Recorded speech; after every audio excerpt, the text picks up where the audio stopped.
Welcome to Cartoonist Kayfabe Talkin' Sh00t. I'm Ed Piskor. I'm Jim Rugg. And I'm Tom Sh00t. Jim, what week is it, man? 10/22. It's been a couple of weeks since we did one of these, man. A lot of stuff to talk about. If you don't mind off the top, I got my comps in for the Red Room trade paperback that's coming out November 9th, man. Red Room, the Antisocial Network. And one of the things that's happened, I've been talking about it at the beginning of a lot of our episodes, is that the book buyer over at Amazon is a kayfaber, and those motherfuckers bought more than half the print run. So I'm calling out to the comic shops, if you want it in stock, you gotta make some effort to do that. I want people to buy it in the comic shop. So if you have your eyes on it, put in a pre-order, go tell your comic shop that you want it, because I actually see it going kind of quick, and we're not going to be able to reprint it till the Amazon ones go away, and then I'm going to have to start sending people to Amazon.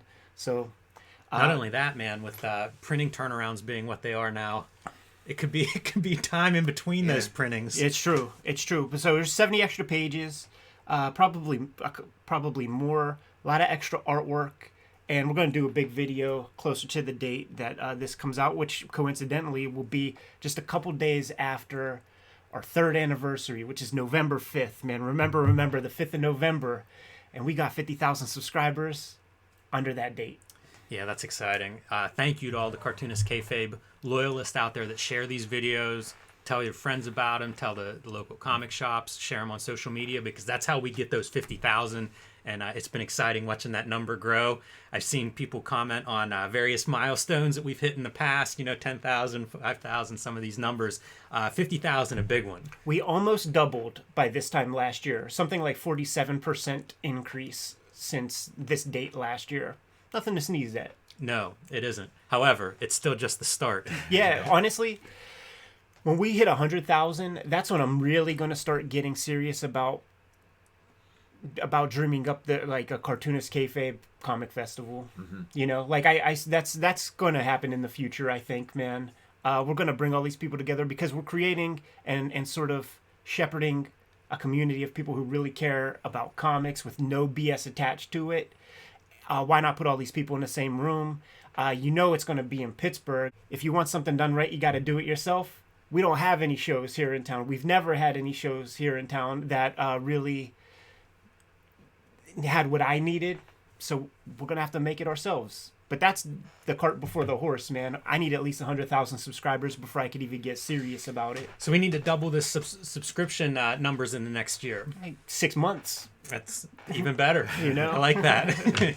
I finished drawing the 8th issue, the 8th Red Room comic this past week, man. Congratulations. And had a lot of stuff I was listening to sort of keep me company through that process. One of the things was, and I don't know who it was from San Diego Comic-Con, they sent me a link. Very proud of this 6-part series that was on Sirius XM, an oral history of San Diego Comic-Con, that's awesome. hosted by Brink Stevens. And I highly recommend it. Go to Comic-Con's website. There are links there. I'll include a link in the description below this video. But it starts off with the earliest fandom, before there were festivals. The 3rd episode is a whole episode about Sh00t. Yeah. About the sort of polarizing nature of who he is. And this thing answered a lot of the questions that I had and that I asked a lot of these lifers who've been going to San Diego, since the early days, since the beginning. What was the tipping point? What was the tipping point?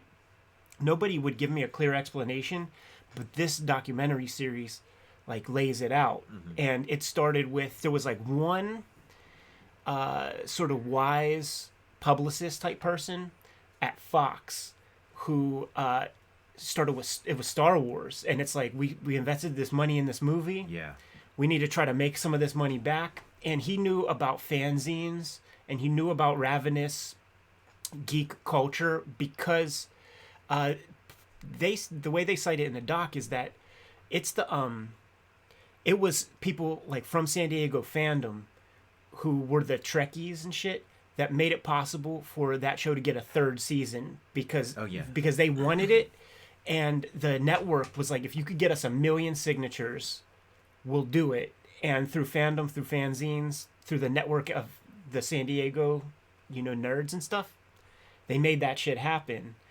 So that was the sort of initiating piece that brought the Hollywood connection.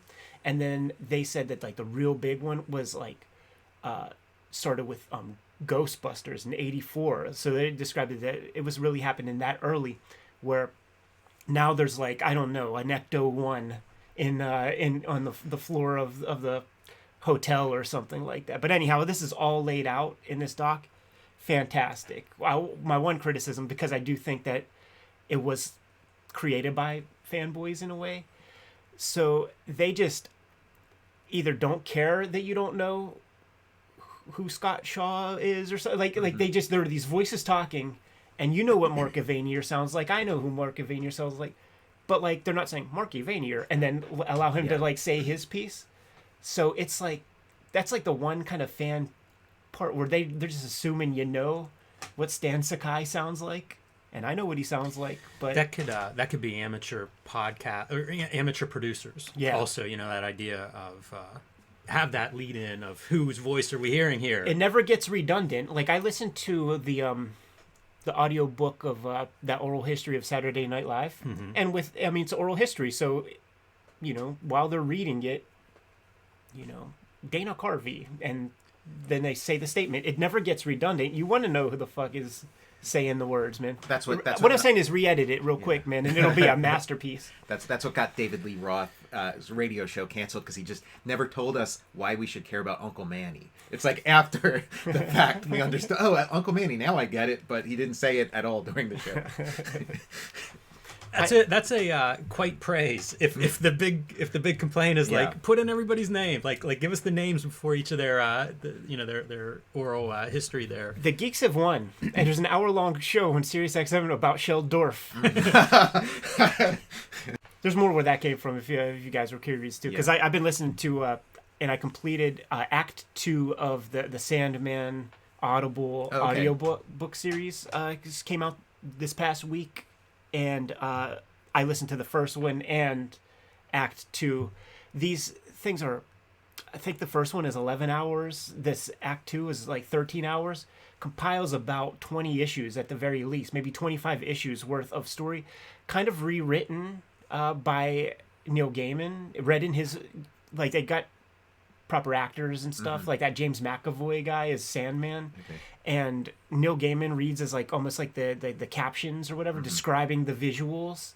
Folio artist doing sounds in the background. There is like that's why it's like it's not quite an audiobook, but there is stuff where it's like you could tell like it's not being described, but you hear the girl going like when she's like putting on lipstick or something like that. So it's like a audio drama kinda. Because the comic was coming out monthly, people had to get their art in on time.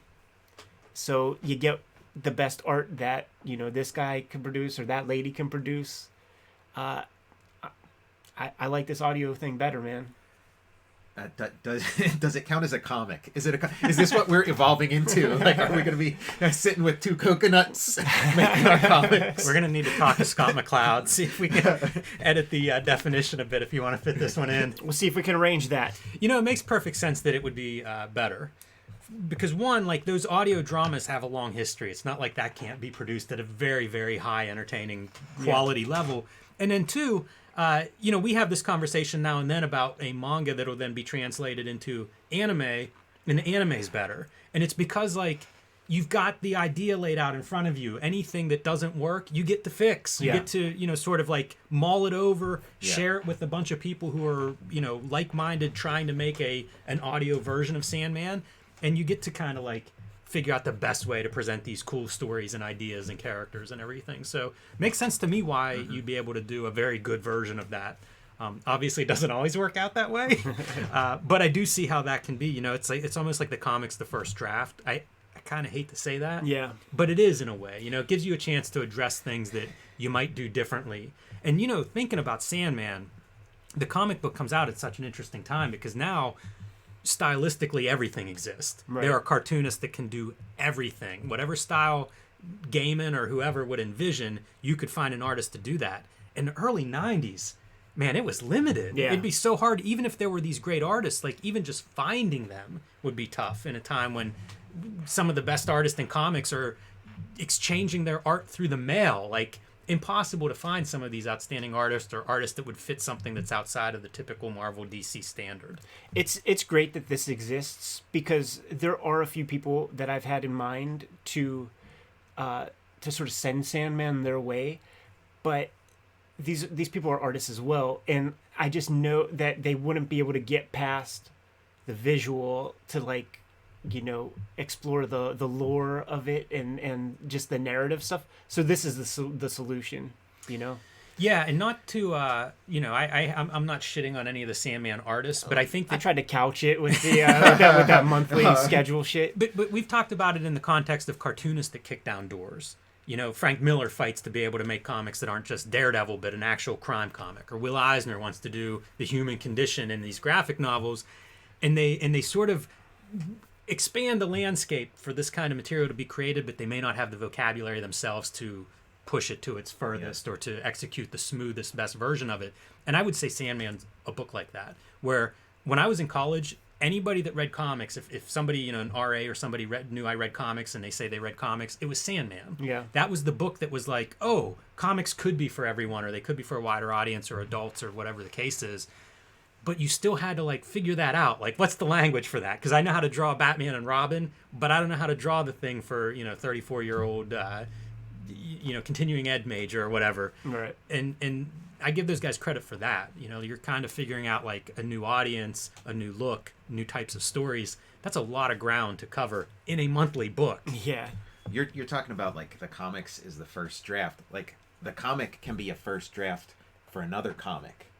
And that hasn't really happened with Sandman. Like, they chose this way of sort of retelling the story, but that hasn't really happened with Sandman because of, like, whatever, you know, deal it is they struck with Gaiman, that it's not like every other comic where it's like, okay, the Neil Gaiman run of Sandman's over, now the new guy's coming in and he's going to and then eventually you get, like, a Frank Miller or somebody coming in and telling, like, the ultimate version of Sandman, because it's just been run through this mill enough times. It's not just new art or like a new language for art. It's also a new business model. Yeah, you know, the because business model is Sandman what was no comes from- longer like just a month. If you didn't get it that month, you got to buy a back issue. It's like no, it's in print. Yes, this in library, these collections, yeah. right? That you could find in your library. Yeah, and yeah, like those things you were saying about the hurdles, like for me it was like I started Sandman kind of in the middle, so it's like I came in, you know, with some like really sweet looking stuff, some P. Craig Russell, some Mike Allred, and I'm like, I love this comic. Let me go check out, you know, the beginning. Yeah, a lot of that stuff, man. You get some primo Michael Zulli. There's definitely lots of good stuff in there, man. What you guys been up to? I have nothing. Yeah. I you know, my book's not announced. I'm doing working on covers right now, working on a logo. So I have nothing exciting to push forward, unfortunately. You know something I was thinking about, man? Like with all the Steranko talk that we did, like with previous comics and shit. He designed that X-Men logo, like the iconic X-Men logo. Like that's him. Yeah. And like I was just thinking about that this morning, you know, like another video that I mean, whatever, I'll say it, man. Like we looked at Appleseed and we were commenting a little bit about the Tom Orzechowski very iconic logo. And the best of these letterers are designing complete unique fonts, one and done, you know, and creating these long-lasting things. Or Zakowski, one of the best. And then I was just thinking, like, fucking Jim Steranko created such an iconic logo, and that thing was on so much stuff. Yeah. He didn't get probably $10 for that. It's very true. He might not have even gotten paid. Yeah, you know, I didn't get paid. I feel like there's hope that it's Jim Steranko, and as a commercial artist, he might have fought for payment for that. Like, I don't know if he's doing free jobs back then, but you're right. It's certainly underappreciated. I think of Kevin Nolan doing Hellboy's logo. Oh yeah. You know, like there are these like striking, iconic logos, and they're important. It's these books that are near and dear to our hearts. They start with that logo. Show us this character's name in some glorious treatment. I think Steranko did some, like, in the 90s, some X-Men art for, like, a can of Chef Boyardee. Right, yeah. So obviously whatever issue had been going on had been resolved by that point, you know? You know what, man? That's that ad art money, though, man. That's like, Chef Boyardee money. But it was drawn. It had that same logo that he designed in like 1967. Yeah. Chef Boyardee money is great. Hey man, I had those Ninja Turtles, those Ninja Turtle shapes. How about you, Tom? What's new? Yeah, I mean, yeah, it's interesting. Like Ed, you've said a couple of times, having a million ideas is as bad as having no ideas, and that's kind of like a thing that like chills me to the bone and stuff. So like, I mean, because I've been spending the past pretty much since the pandemic started of just kind of like developing all these like different comics and stuff like on my Patreon and stuff, and like letting things grow organically and like some of them are kind of like taking more shape than others and coming to the forefront, and others are fading in the background. And so like just like the other day I was like, it's been a while since I drew something for print. Everything's been these sort of like layouts basically, and I just kind of had this idea of like just like start doing a comic. Like we're reading Dick Tracy. Just start doing like a daily comic where it's like every day, however many panels I can manage. So like I started doing that, this thing, like starting with like these kind of like illuminated manuscript looking designs and stuff. So that's like super, like I started that on Monday. So that's what I've been doing this week. And then I have like a couple, unannounced projects like you that I can't really say anything about, but. Man, it's so ridiculous. They're keeping your mouth as mum when we have this giant network of people that we could frustrating at times. Be sending your way, man. Yeah. Are you building up a queue of these strips before you let them see the light of day, or are you just holding on to them? Oh no, they're out. Like if you're on my Patreon, you can read all this stuff. Like it's out there. So it's like these things are in the work, and those strips. Yeah, like I'm like it's as all you get them there. done. Yeah, as I get them done. Like I'm calling it's called Monster Society, and it's kind of like. And it is just like every day, it's like, got to do that strip today, and it's got to be print ready. So, let's do that. So it's just, that's where I'm at the moment. Do you plan to keep doing these indefinitely? My plan is to do them for like a month, and then maybe have like an issue's worth, and then see where I'm at. See if that's I want cool. to, Yeah. I want to do a year's worth of that stuff myself. Yeah. Like the beauty of the Instagram scroll is just too enticing. Yeah. Not to take advantage of, and I want to work within those strictures of like the 4-panel strip or something. Like behind my head right here, man, there's a bookshelf full of comic strip reprints, man. Charles Schultz at the top, Dick Tracy, Milt Caniff, all these guys using 4 panels to do the thing. Just let me try it for a year, man. Like I bought myself a little time to fuck off and see if something sticks or not. Like I could take a year and play with that, and that's definitely something I want to do. I mean, in the future I want to maybe try like a year's worth of like 1-panel gag cartoons and try to understand that language a little bit. It would give me an excuse to read that complete Far Side. Well, yeah, I mean, like with this too, like I've been doing all this stuff for like the past year and a half where it's like I'm writing scripts, coming up with like complete start to finish kind of stuff, like all this like preparation.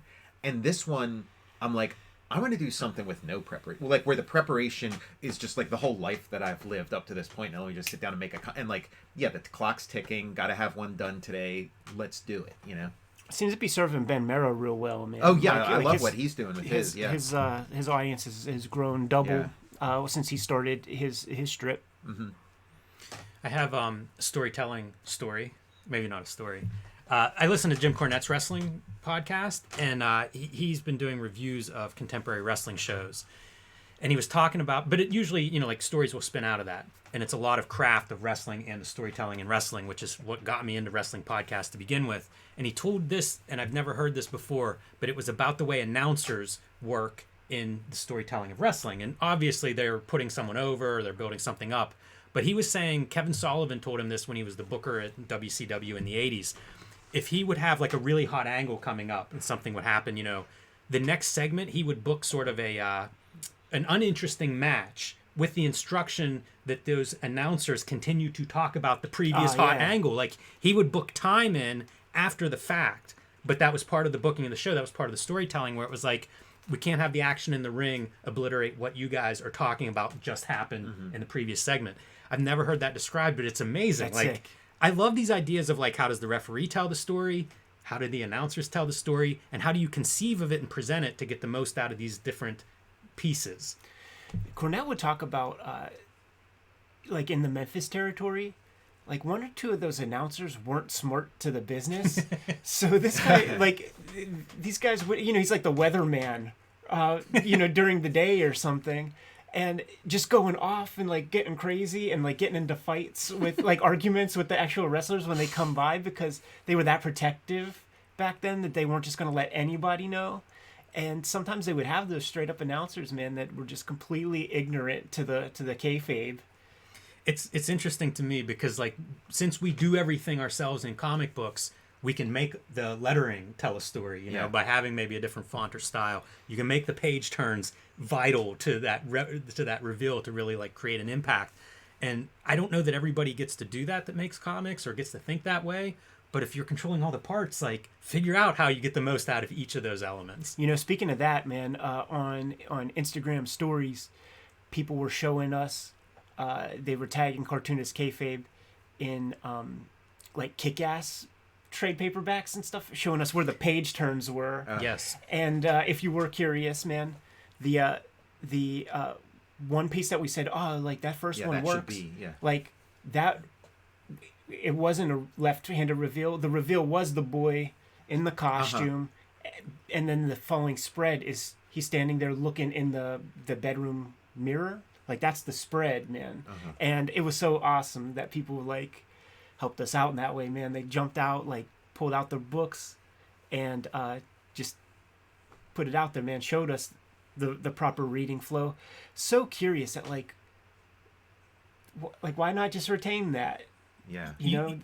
You wonder, like, does this fall into the reprint editor's lap again? Like, we've been really critical of like these reprint editions and their quality.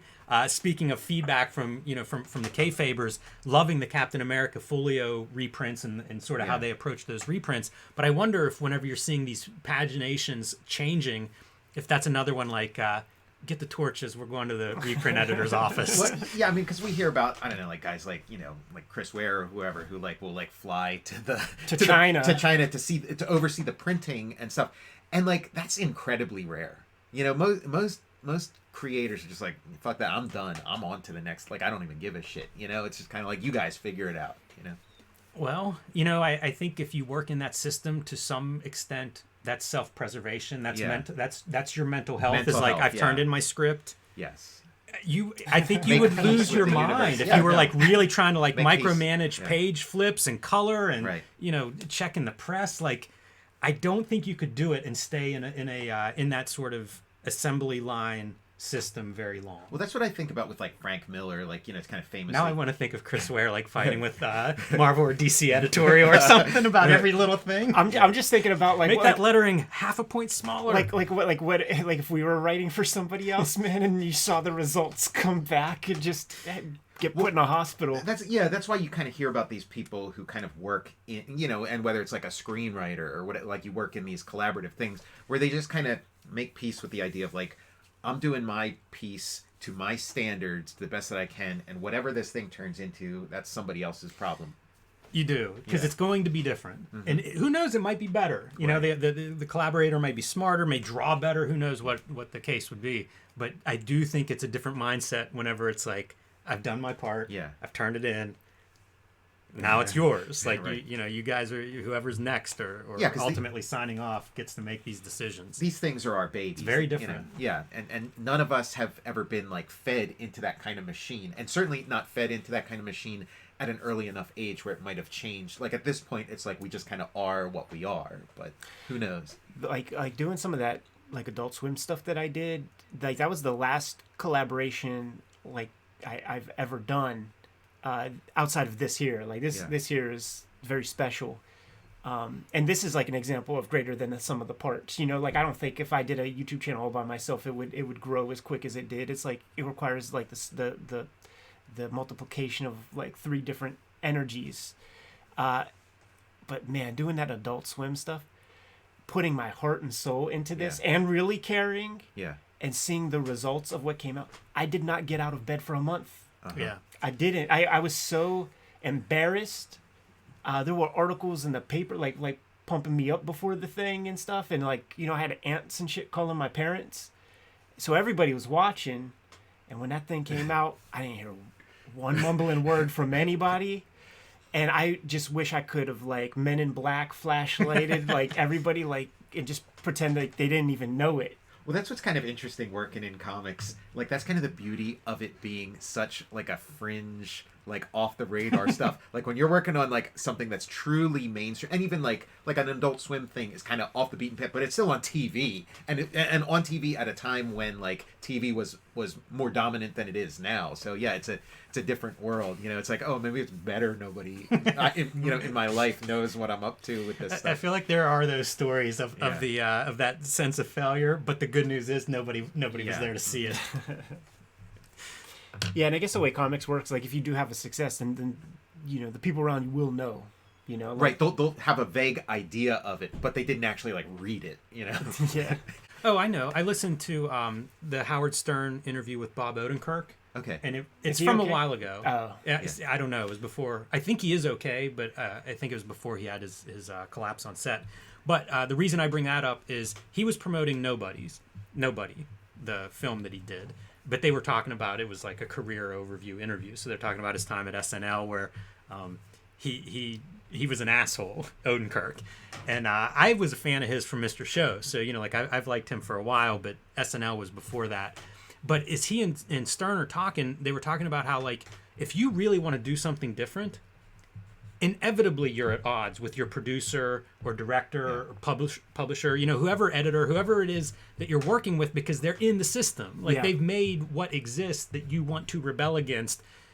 It's inevitable that you have that attitude. Once again, another cool thing about comics, because the price to publish a comic, to print it up, it's not that big of a deal, man. So thankfully we have Fantagraphics or Drawn Quarterly, places that will, throughout those tumultuous 90s, invest in very fringe ideas that they just kind of knew weren't going to be some sort of, like, long tail, like, blockbuster thing, but they still invested in it, and the cartoonists still put that stuff together.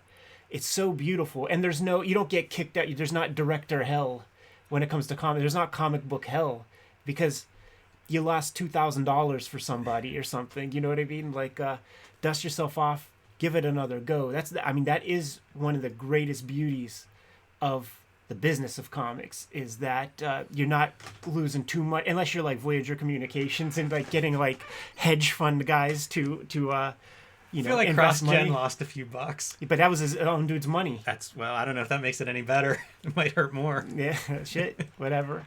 I think it's a funny thing to think about, though, because it's like, when I start making comics, like, that never crosses my mind, because, like, one, like you say, Ed, there are platforms in comics where you can be different. It's almost encouraged. But also the stakes are low enough that you can make the mini comic, or now you can make the web comic or the Instagram comic, where the pushback that you need to generate if you really want to do something new isn't as confrontational as if you're working within a system. Right. And think about Saturday Night Live, like a well-oiled machine. They're called sketches. They're not masterpieces. That's Lorne Michaels. It's saying, like, it has to be on time. Yeah. It doesn't have to land every time. Yeah, and Stern, same thing. Like, now with radio directors and producers and stuff, but they both felt, or at least seemed in the interview, to be simpatico on that point of view of, like, that's what happens. You show up and you want to do something different. You've got to be ready to, like, go to war with the system. I think about the image, like the founding fathers, like the Todd McFarlane going to the bosses, man. They're going to editorial, and just asking questions. Oh, it's not done this way. Why? Right. And then the people who are in the system, like Tom DeFalco, editor-in-chief, saying things to them like, well, it was good enough for me, so it's good enough for you. Like, that doesn't sit well with me. Some dude told me that, who's the guy who's ultimately signing the check. You gotta bounce. Yes. You have to bounce, man, especially if you have such name equity. You gotta get the fuck out of there. Give it a go.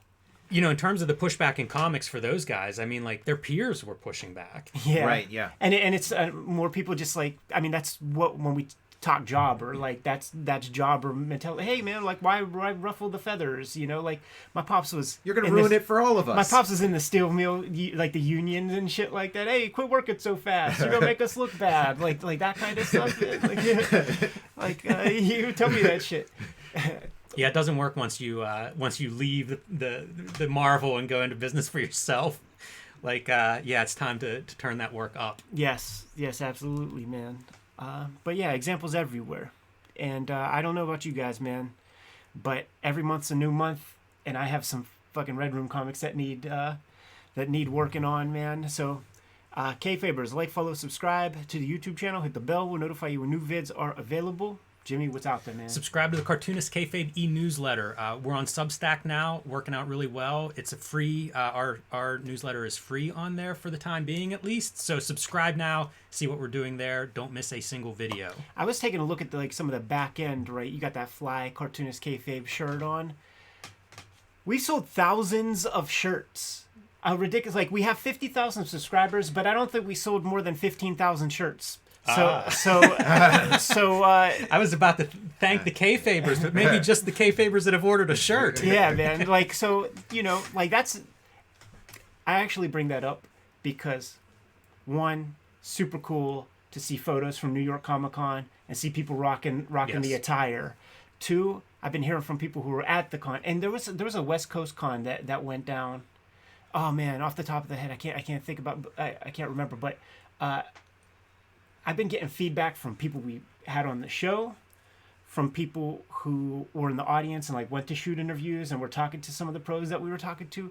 Like, it's going to be fun the next time we come out of our little hobbit hole and go to a festival, because man, when we went to Heroes Con, that was like the last thing we really did, the last big show that we did pre-COVID, where it was like a proper comic festival. And I think we saw like over 100 Cartoonist Kayfabe shirts there when we had 6,000 subscribers.